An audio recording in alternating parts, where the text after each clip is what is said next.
Have you ever worked so hard on something only to realize you've been doing it wrong? It's frustrating, isn't it? And a lot of times we feel like giving up in situations like that.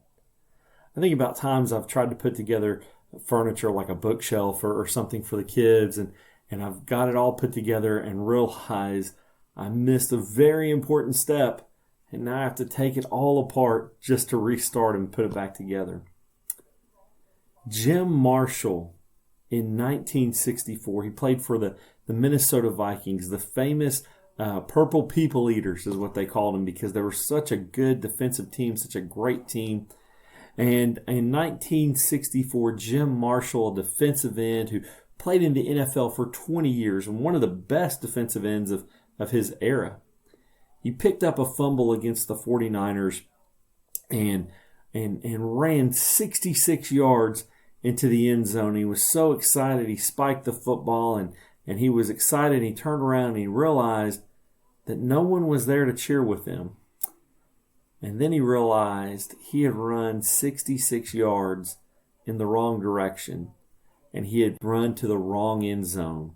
And Jim Marshall's famous run is well known in NFL history. In fact, his coach after the game, luckily they won the game, and his coach after the game said, "Well, Jim, you did the most interesting thing on the field today."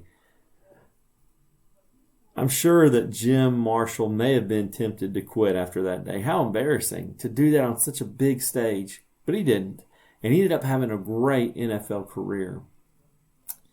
I think about in Genesis chapter 29, Jacob served Laban for 7 years because he loved Rachel.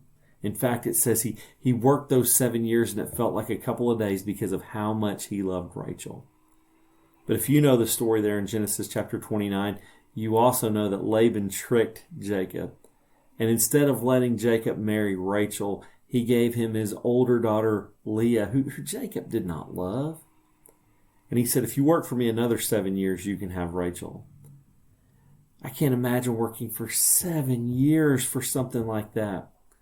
Jacob didn't give up.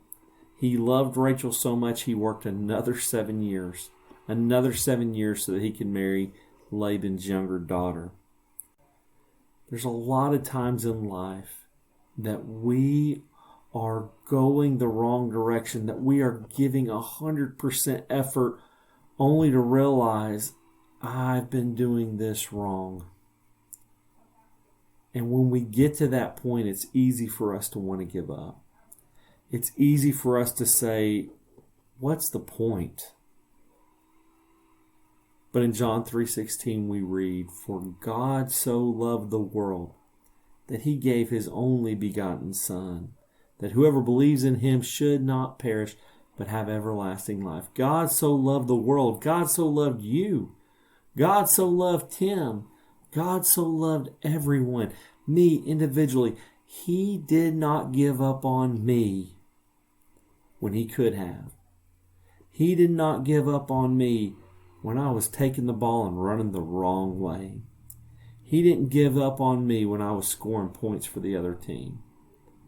How can I give up on him? Thanks be to God that blood of Christ covers us even when we make the worst mistakes, even when we're going the wrong direction.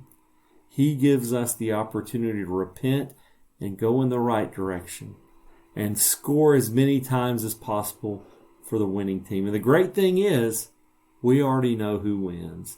Christ and his followers win. Be on that team. Choose to be on the winning team. Choose to be on the team that Christ gave his life for and shed his blood for. We love you all. Have a great day.